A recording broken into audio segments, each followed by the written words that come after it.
Hello everyone, welcome to this session. I hope सब लोग बढ़िया हैं, मस्त हैं। My name is Umesh Kumar Yadav and I am your faculty for paper two economics.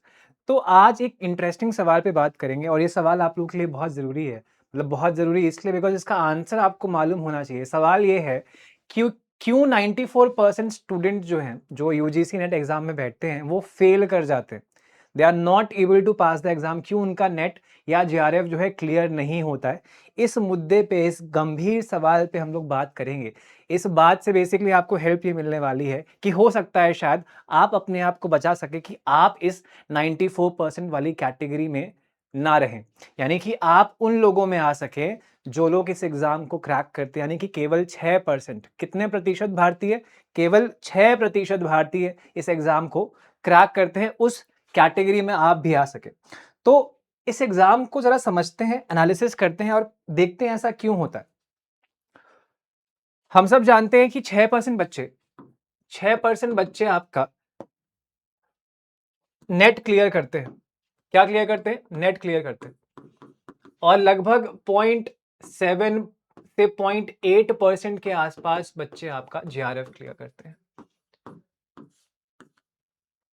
ऐसा क्यों हो रहा? पहला जो इसका कारण है, सबसे बड़ा कारण है कि जो बहुत से बच्चों को मालूम भी नहीं होगा कि आपके 300 नंबर में से, 300 मार्क्स में से पहली रिक्वायरमेंट जो है एनटीए की, वो ये कहता है कि मिनिमम आप 40% मार्क्स लेके आएंगे तो ही आपकी कॉपी चेक होगी, तो ही आप इस रेस में आ पाएंगे कि आप जो है नेट क्लियर कर पा रहे हैं या नहीं कर पा रहे। तो मिनिमम आपको 40% या फिर 120 मार्क्स तो लाने होते ही हैं।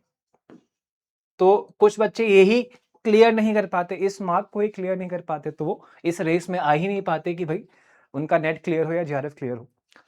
एक विषय ये हो गया। एक इंपॉर्टेंट पॉइंट जो आप सब फेस करते हैं, महसूस करते हैं जब आप एग्जाम हॉल में बैठे होते हैं कि बहुत सारे बच्चे आपके साथ में बैठ के कंपीट कर रहे होते हैं। यानी कि कंपटीशन जो है वो बहुत ज्यादा है। इसीलिए क्योंकि सीटें कम है, लोग ज्यादा है, डिमांड ज्यादा है, सप्लाई कम है। That is also a reason कि इतने कम परसेंट लोग ही क्वालिफाई कर पाते हैं। अब इस चीज को ध्यान में रख के आपको क्या करना है, आपको इस हिसाब से तैयारी करनी है कि आप बाकी सारे बड़े प्लेयर्स को, जो आपकी मेजोरिटी ऑफ जनता है, उसको पीछे छोड़ सके। ठीक है, और अपने चांसेस को यहां पे इंक्रीज कर सके। ठीक है, आपके पीछे जो इंसान भाग रहा है या जो लोग भाग रहे हैं वो ऑलमोस्ट उसेन बोल्ट जैसे हैं, बहुत तेज भाग रहे हैं, आपको उनसे भी तेज भागना है। अब उसके लिए आपको कुछ भी करना पड़े तभी आप उस 6% वाली कैटेगरी में आ पाएंगे। तो ये कंपटीशन का लेवल जो है, इट्स लाइक कि महंगाई डायन, ये खाए जा रही है, आपकी सीटें खाए जा रही है। तो इसीलिए आपको इस कंपटीशन को ब्रेक करना है। एंड अगर ये कर लेंगे, अगर आप इस विशाल काय कंपटीशन को ब्रेक कर लेंगे तो आपके चांसेस भी बढ़ जाएंगे। तो competition is a very big player. लगभग 10 लाख के आसपास आपके बच्चे जो हैं अपीयर करते हैं यूजीसी में, और depending upon the subject, her subject में आपके अच्छे खासे बच्चे बैठते हैं। एंड जैसे बच्चे बैठते हैं वैसे आपके नेट और जेआरएफ के अलॉटमेंट्स होते हैं। तो कंपटीशन हर एक सब्जेक्ट में ऑलमोस्ट सेम ही है। एंड इसीलिए, और वो काफी अब बढ़ चुका है, काफी बच्चे आपके बैठते हैं। एंड इसीलिए आपको सबको यहाँ पे बीट करना पड़ेगा, उसके लिए आपको बहुत एक्स्ट्रा एफर्ट्स डालने पड़ेंगे। एक प्रॉब्लम तो ये होगी आपके हाई कंपटीशन की।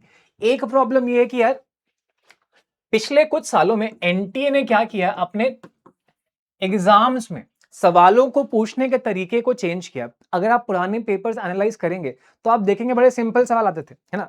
नॉर्मली आपने याद कर लिया कि 2+2 आपका 4 होता है, ऐसे ही सवाल आएगा, आपने मार्क कर दिया। अब कंपटीशन बढ़ गया है तो पेपर का लेवल भी और तरीका भी चेंज हो गया। अब रटने से काम नहीं चलेगा, अब प्रॉपर जो है एनालिटिकल सवाल आते हैं। आपको कॉन्सेप्ट को समझना पड़ेगा, उसको अप्लाई करके फिर सवाल को सॉल्व करना पड़ेगा। तो आप केवल रट के जो है इस बार एग्जाम नहीं निकाल सकते। ये भी एक चीज है, and that is the reason, जो जो बच्चे रटने पे फोकस करते हैं, ये भी एक कारण है कि वो लोग एग्जाम को क्रैक नहीं कर पाते। तो अब भाई वो एनटीए अपना अब पहले जैसा नहीं रहा। अब उसने थोड़ा सा स्मार्टली यहाँ पे काम करना स्टार्ट किया। और कैसे आपके सवाल आते हैं वो आपको कैसे मालूम पड़ेंगे, जब आप पीवाईक्यू सॉल्व करेंगे। तो बहुत से बच्चे पीवाईक्यू जो सॉल्व ही नहीं करते, वो देखते ही नहीं कि सवाल कैसा आ रहा है। सवाल जब मालूम ही नहीं कि क्या आने वाला है एग्जाम में, कि लड़ाई में किससे लड़ाई करनी यही नहीं मालूम है, तो लड़ाई कैसे जीत पाओगे। That is also a reason. तो भाई रटने पे ध्यान मत दो, कॉन्सेप्ट पे ध्यान दो, अनलेस आपका सब्जेक्ट ही ऐसा है कि वहां पे आपको रटना ही पड़ रहा है, मेजरली ऐसा होता नहीं है, तो कॉन्सेप्ट पे ध्यान दो ताकि एप्लीकेशन आप कर पाओ एग्जाम हॉल में। सवाल अब नॉर्मल जो पहले आया करते थे वैसे नहीं आ रहे, इसको आपको ध्यान रखना है। जो ध्यान रखेगा वो बेहतर कर पाएगा, वो एग्जाम को क्रैक कर पाएगा। तीसरी जो प्रॉब्लम आती है क्यों 94% बच्चे फेल कर जाते हैं, उसका रीजन ये है कि मेजॉरिटी बच्चा जो है वो एक ट्रैप में फंसा हुआ है। वो वैसे तो शेर है आपका, वैसे तो वो शेर है, बट फिर वो शेर जो है जेल में बंद है, एक सर्कस में बंद है। शेर कहाँ है वो? शेर है वो अपने पेपर 2 में, अपने पेपर 2 में बढ़िया कर रहा है ना, अच्छा स्कोर कर रहा है, कॉन्सेप्चुअली भी स्ट्रांग है, सब कुछ बढ़िया चल रहा है। प्रॉब्लम कहाँ है, ट्रैप कहाँ पे आ रहा है? आपके पेपर 1 में। तो बहुत से बच्चे इस पेपर 1 के ट्रैप से निकल ही नहीं पाते, यानी वो अपने शेयर होने की पोटेंशियल को पूरा यूज ही नहीं कर पा रहे। अब अगर आप ये नहीं कर पाओगे तो फिर आप 94% वाली कैटेगरी में ही रह जाओगे। यानी कि आपको क्या करना है, आपको पेपर 1 पे फोकस करना है। पेपर 1 के बिना एग्जाम निकालना थोड़ा मुश्किल हो जाता है। या तो आप अपने पेपर 2 को इतना स्ट्रांग कर लो कि आप सारे सवाल सही कर दो, जो कि पॉसिबल नहीं है, कुछ ना कुछ गलतियां होती हैं, कुछ सवाल ऐसे आते हैं जो आप सॉल्व नहीं कर पाओगे। एंड कई बार सिर्फ पेपर 2 से काम चलता भी नहीं है। अगर मान लो आप बहुत अच्छा भी कर गए तब भी आपका सिलेक्शन नहीं होगा, बिकॉज आपके पेपर 1 में स्कोर अच्छी नहीं है। तो आप इस ट्रैप में, इस शेर की तरह आप जेल में ही बंद रहेंगे अगर आप अपने पेपर 1 को इंप्रूव नहीं करेंगे। तो अगर आपको इस 6% वाली कैटेगरी में आना है तो आपको एक बैलेंस लेके चलना है। बैलेंस आपके पेपर 1 और पेपर 2 के बीच में। पेपर 1 में भी आपको कम से कम 35 से 40 सवाल सही करने हैं, तब जाके गेम में मजा आएगा आपको, तब जाके आप एक्चुअली में जंगल के राजा बन पाओगे, राइट? एक प्रॉब्लम ये है। एक प्रॉब्लम क्या है भाई? सिलेबस। सिलेबस इतना वास्ट है कि सिलेबस खत्म ही नहीं होता है ना। सिलेबस चेतक का वो स्कूटर है जिसका पहले ऐड आया करता था कि पापा पेट्रोल खत्म ही नहीं होता, मतलब इतना अच्छा एफिशिएंट स्कूटर था कि पेट्रोल एक बार भरवा लो चलता ही जा रहा है। तो सिलेबस आपका चलता ही जा रहा है, खत्म नहीं हो रहा। सिलेबस खत्म नहीं हो रहा, पेपर जो है अब रटने से सॉल्व नहीं हो रहा है ना।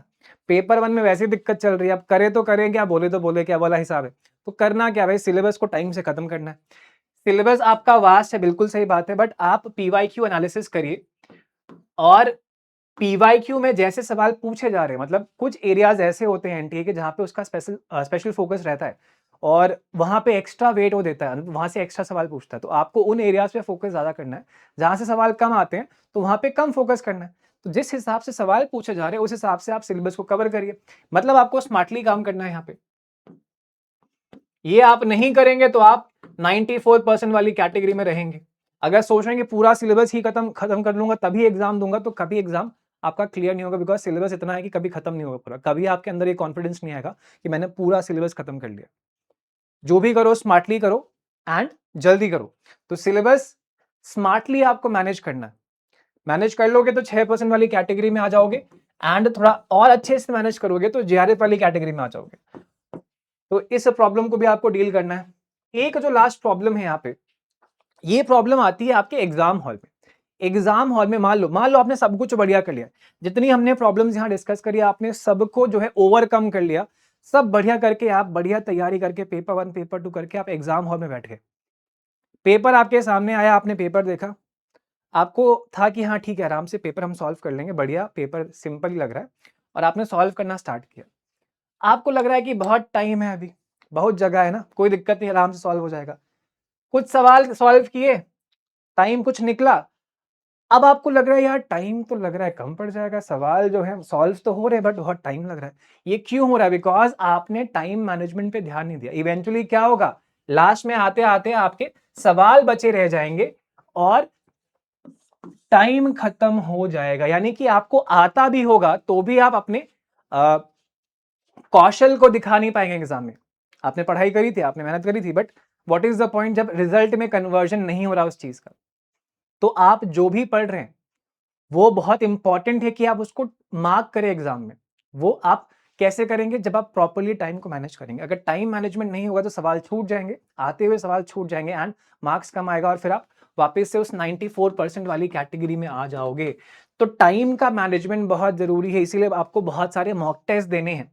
जो लोग मॉक टेस्ट देंगे वो जीत जाएंगे, जो नहीं देंगे उनको प्रैक्टिस नहीं होगी, वो एग्जाम हॉल में जाके पैनिक करेंगे, उनके सवाल छूटेंगे और उनका रिजल्ट अच्छा नहीं आएगा, यानी कि उनका नेट या जेआरएफ क्लियर नहीं होगा। तो ये कुछ छोटे छोटे मगर बहुत ही इंपॉर्टेंट पॉइंट्स है जो आपको ध्यान देने हैं। अगर इन पे आप सही से फोकस कर लोगे, बिकॉज अभी आपके पास टाइम है, आपके पास लगभग 50 दिन, अगर आप सही से फोकस कर लेते हैं तो आप आराम से क्या कर पाएंगे, इस 6% वाली कैटेगरी में आ सकते हैं जो लोग एग्जाम क्लियर करते हैं। तो ध्यान दीजिए इन चीजों पे, और बिल्कुल डरना नहीं है, बिल्कुल घबराना नहीं है, एंड अच्छे से तैयारी करिए, अच्छे से प्रैक्टिस करिए, डेफिनेटली आपके रिजल्ट्स अच्छे आएंगे। तो आज के सेशन से इतना ही, बाकी ऐसे ही और सेशंस हम लोग आपके लिए लाते रहेंगे। तब तक के लिए keep learning, keep watching PW UGC net. Thank you so much.